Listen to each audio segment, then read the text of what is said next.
Hello and welcome to Rekindling Relationships with Beck and Vern.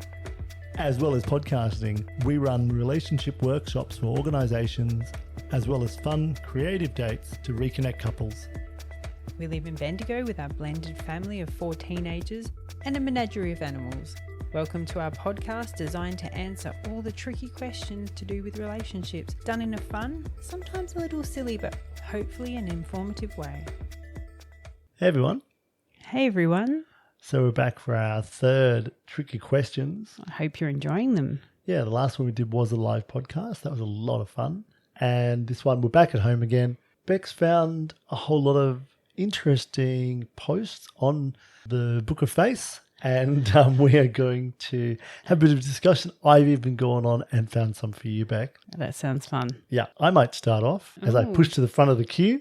This question I thought was funny. Is it wrong for a man to ask a woman if she is hungry and tell her to eat before he comes to pick her up? What question is that? What does that even mean? Do you understand what that means? Is it wrong to tell a woman that she's hungry? No. To ask a woman, are you hungry? And then, are you hungry? I'll be picking you up soon. Make sure you eat something. Is it like we're going on a date but I don't want to feed you? It sounds like it, doesn't it? It also is just like, oh, I don't want to deal with like a hungry person right now.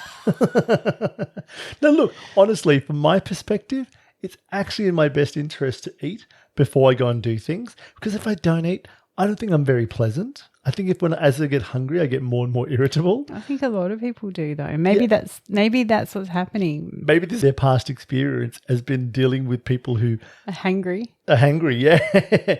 Hungry and angry, just irritable. I'd like to know why they ask that question. Maybe she's the mooching context? too. Maybe she's like, Maybe they're mooching off you. yeah. Oh. So maybe it's like, oh, every time he goes and picks her up, she's like, oh, I'm really hungry. Let's go get some food. And then he has to pay for it. So maybe he's a bit like, It sort of sounds like our teenagers. yeah, maybe. Maybe he's dating someone that's still acting like a teenager. It's just like hungry all the time. Can't look after himself. We need to go and eat somewhere expensive. That's really, no, I don't think it's rude. You don't think it's rude? Obviously, if it's a one-off, yes. But if it's obviously become a habit because this is why they put the post up, yeah, maybe just say, hey, we're not going to go out and get something to eat, or we can't always afford to go out and buy stuff to eat. Just have a snack before you come out and then we'll go do our thing. Yeah, I guess the context You know what is I mean? important, Maybe it's isn't the it? context, yeah. Yeah, it's not just like, no, we're not going out for dinner. No. Yeah, if he's being a tight ass, then that's different. Well, that's funny because that's some of the comments have actually come up where people have said something like, he wouldn't be coming to pick me up after that. If he broke and she knows it and she accepts it, ain't nobody's business. I like that one. That's a great one. That's funny. This one person is being very honest. I would not last in that scenario. I could eat beforehand and be hungry an hour later. I'm a foodie, so I'm always starving. That's like you, actually. You always want to eat something. I was actually just thinking that. Yeah, you just sort of got to eat all the time. That sounds like. Some people agree. No, a man isn't entitled to feed you. It's a nice thing to do, but if that's not your partner, it's not your problem. Actually should eat before going out unless food was promised, or at least you have your own money just in case. Yeah. Oh, that's a good comment. Yeah, that's a good comment. And this other one, not wrong, but a bit weird. Which I really like. Some people just didn't find that appealing. And someone says, if you're hungry, how long does it take to stop at McDonald's? Problem solving. It's all about problem solving. Alrighty, how about your turn? Okay, I've got one for you. Okay. This person says, I have recently split up with my girlfriend. Do you think I am too old to start again at 52? And where should I start and look? I have no idea. Oh, I really feel for that guy or girl. I'm 52. I reckon there's a lot of people out there in their 40s and 50s and 60s have moved on from their old relationship, have realized that relationship doesn't serve them anymore, and now just don't know where to go. Like, where do you meet people nowadays? Especially with COVID that's been happening, so there's things shut down and you don't want to go to some horrible bar, or where do you meet people? You don't go to the library. Yeah, and a lot of us of this generation like to meet face-to-face and chat rather than online. So, yeah, I really feel for this person. We had a lady approach us after our live podcast suggesting maybe that we do a over 50s kind of dating night, because she said it's so hard to find people, and she was in her 50s, wasn't she? Yeah, that is a tricky one. I'd love to hear from maybe our audience if they wanted to send us a message on Facebook. Let us know what they think is a good way to meet people in your 50s, 60s, and 70s because it's tricky. I mean, we met when I was in my 40s and you're in your 30s, Yeah. so late 30s. on. Do you see? Steady on. Just stuck that in there. And we met because our kids went to the same school. Yeah. But that's unusual, really, isn't it? Yeah, that's right. One of the comments was, I'm 57 and it's slim pickings out there. Maybe join an over 50s dating site. Leave the singles bars, clubs to the young ones. I guess that's where most people do. We've got a couple of friends who met online and they're both probably in their late 40s, 50s. And that's worked really well for them. Yeah.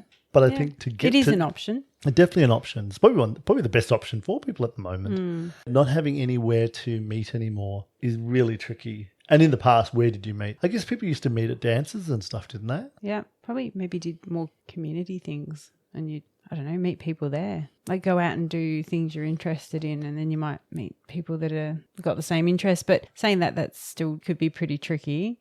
I think the dating site's not a bad option. Just be selective about which one you choose. There's some that are more aimed at single people hookups. Yeah. And then there's some that are a little bit more serious for people that are older. And obviously you can put your age range in there too. I think that, what you're talking there about, the hookups, and that's surprisingly common. People find each other online. We were having a discussion about this the other day and about quick sort of back and forth between different people, and which I guess I have been in, yes, when I was single, but that wasn't online dating. That was people I've actually met. How inherently superficial it is at the end of it, and that you don't really walk away feeling like you've actually gained anything from that. I might have had a bit of physical pleasure, but it's actually, at the end of the day, it's just a bit stressful because you're always reaching out, trying to find new people, different people, connect with people, trying to find someone who fits. I wasn't going deep with any one person. Meant that nothing was very fulfilling. Yeah. So I think for people in their, say, 40s and 50s and 60s and 70s, I'm assuming they really want to have a deep connection. Yeah, they're really looking for a companion, aren't they? And I think also this person asked if they think they're too old to start again. I don't think you're ever too old to start a game. No, as you get older, you should know more about yourself and what you want. And the reason you might have separated from a partner you've been with for a long time or even a short partner, maybe you've just grown apart and you've realized that. And it's one thing we've talked about before. You've got to actually heal the wounds from that last relationship or what might have pulled you apart or what's come in the middle of that before you should start another one. So maybe before this guy's gone, right, I've just broken up, time to get out there. Actually, maybe it's time to go inward and just work through your own stuff for a bit. Because the more you work on your own stuff and the more you shift what's going on for yourself, then the more authentically you step in the world, and then you're probably going to be more likely to find the person you actually want to be with, the real person. You're going to attract the right person and your relationship's probably going to have less up and downs. Probably will have more consistency and go for longer. Like you might meet that person who you will spend the rest of your life with because you've actually taken the time to work on your own stuff and the stuff that might have come up in the last relationship. Absolutely. Have you another question for me? I do have another question for you. Based off their performance, what kind of meal does your last sexual partner deserve? Oh, well, that's a good question. I like that one. So, just putting it to you, based off my performance. Look at your face. I don't even think a meal could compare, and I like my food. You like your food? Wow. No, I can't compare a meal. What would you give me food-wise? Oh, it would be like one of those meals that Heston made, that's like just... What, like lickable wallpaper? No. Blumenthal? Is that his name? The chef who just would make these crazy, weird inventions. If you don't know who he is, look him up. Random stuff. Oh, it's fantastic. It's like this amazing explosion of, I'd imagine, like with Heston, you might look like you're eating an apple, but really it's a... Meat pie? Yeah. Or, no, that sounds really plain. It's probably like lobster or something, So you wouldn't just go for giving me lobster. You'd go for something that looks different than that because you think you're getting that, but you're actually getting something else. Is that the metaphor we've got going here? No, it's just full of surprises. Oh, so by the sound of it, you were pleased. I was very pleased. A bit of that full of surprises, but also like a Jamie Oliver meal that's like traditionally amazing, Oh, So fantastic. it's a bit of everything. Bit of everything Yeah. and traditionally amazing. Yeah. So to tell you some of the comments that people Oh, have actually please put, do. it's so good. There were some people who were just like, oh, I'm getting a good steak and lobster. Awesome. Oh, steak and potato steak came up a few times, quite a lot of times. Oh, wow. Yeah, strawberries dipped in chocolate cake. That's an interesting one. But then they've got people probably on the other side of things. Oh, tell me. Some damn dirt with a double side of ants. A bottle of water. Oh, that's terrible. Broken pieces of candy cane I found in my pocket of a used jumper or sweater I bought at the op shop. That's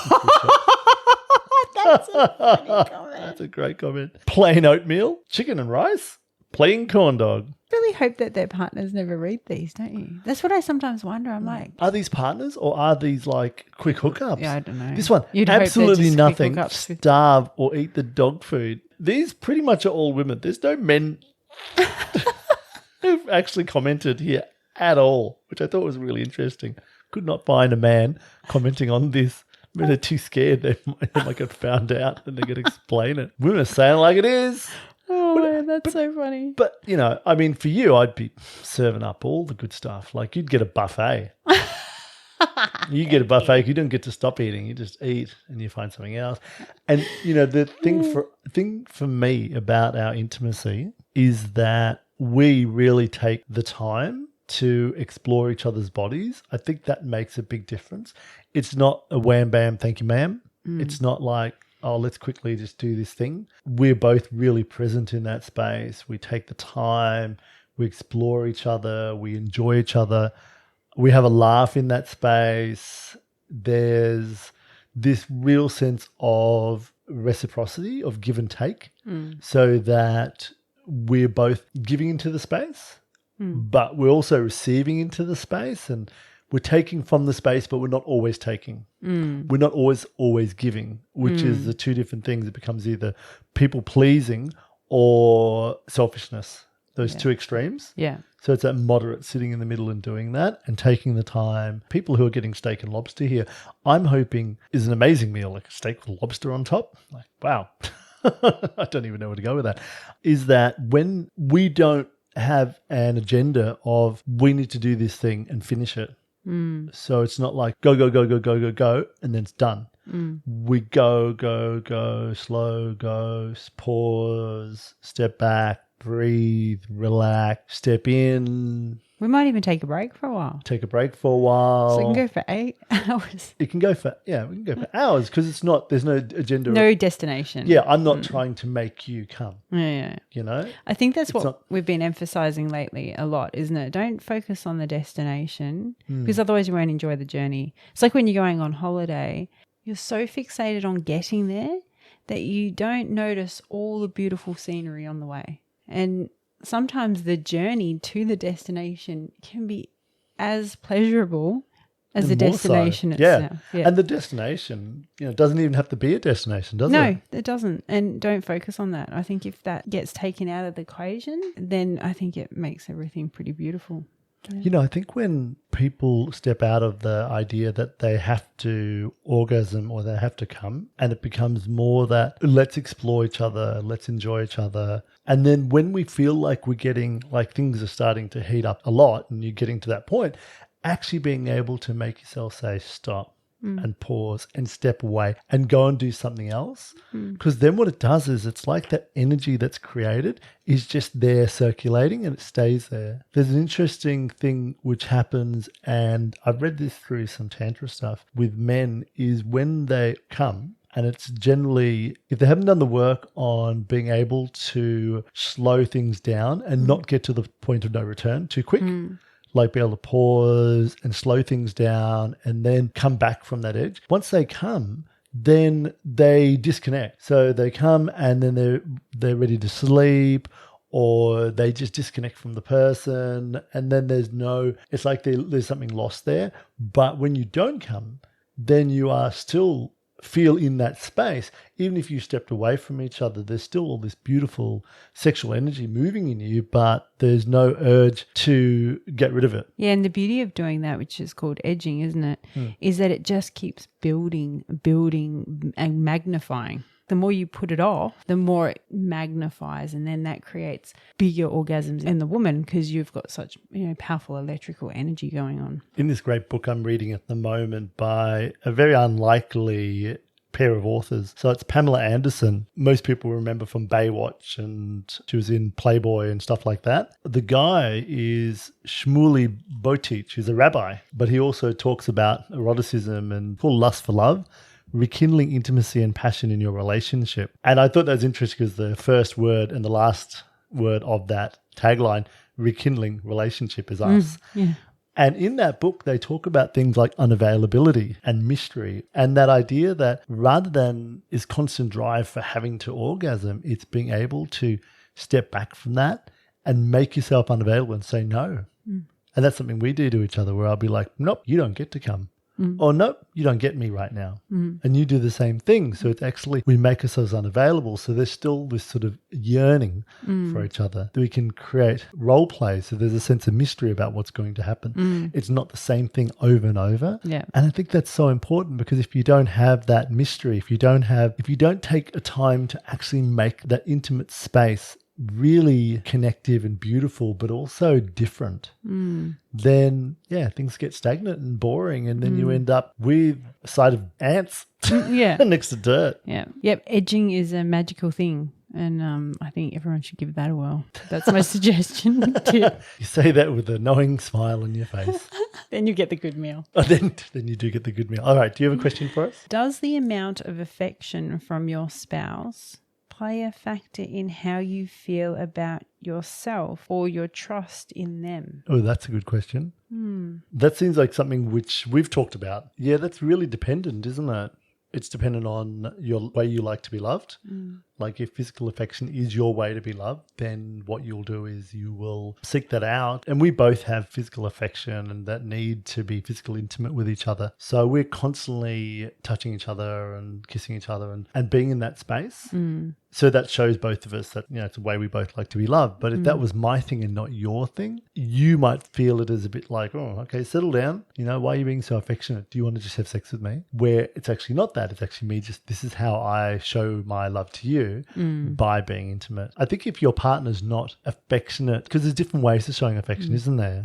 It can be even just text messages. It can be touching. It can be words. It can be how they treat you. If your partner's not doing any of that, then you probably feel like they're disconnected from you and maybe they're not attracted to you.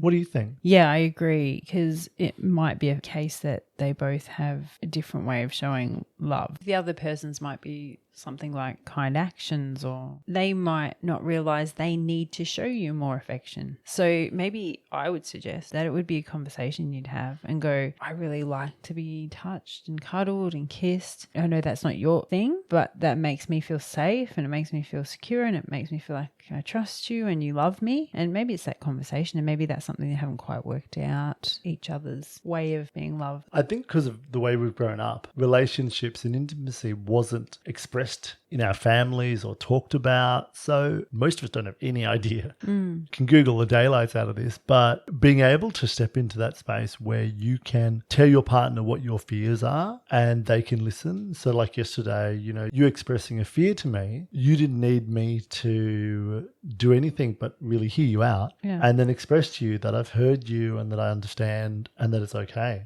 Being able to be vulnerable with each other, there's a real strength in that, isn't there?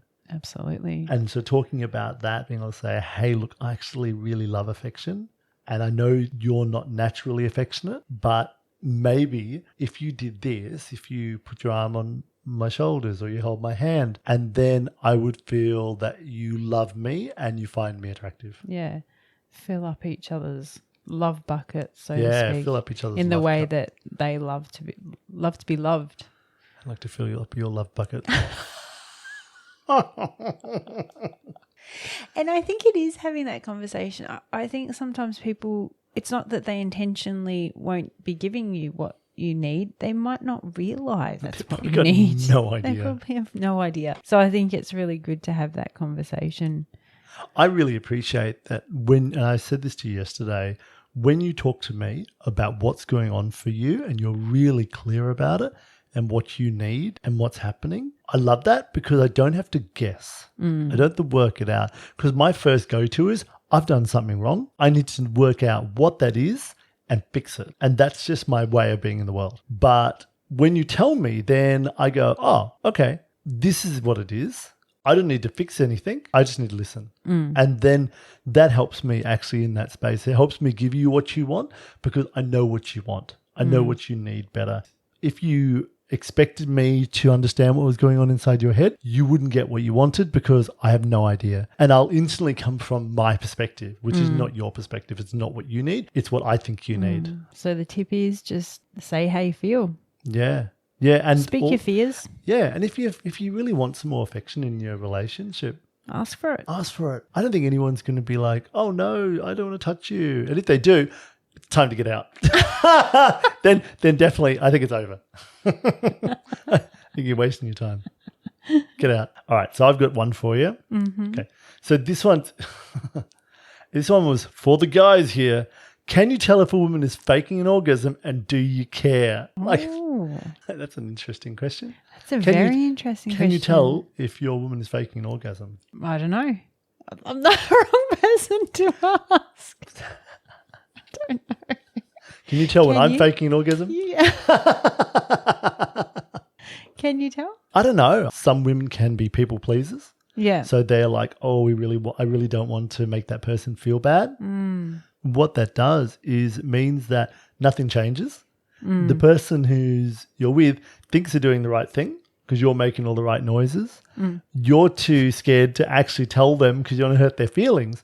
But the reality of it is, if you turn around and said, hey, you know what I'd like, you know what I'd prefer if you did this, then they'd be like, great, I'd love direction. You know, you're getting the same things happening, but it's not actually pushing your buttons. So again, ask for it. That's sexy, isn't it? Oh, it's so sexy. People don't realize that. I think people believe that they've got to be quiet about what they want. There's nothing more empowering than being able to say what you want and not feel worried about saying that. And you have to have a level of trust in that as well. There's got to be trust in that relationship. So that's really the basis for you want to have better orgasms. You want to have deeper orgasms. You want to have more connection. You want to have this beautiful flow. Then that comes from trust, doesn't it? And isn't it too much pressure on the person if you're not telling them what to do? Like how do they know? Everyone likes something so different. So like you don't come with a manual that they can read before they get intimate with you. And only some of us are going to read the manual. Yeah, You know, most some, of them. some would be like, oh, manual, fantastic. I'd be like, is there an audio version?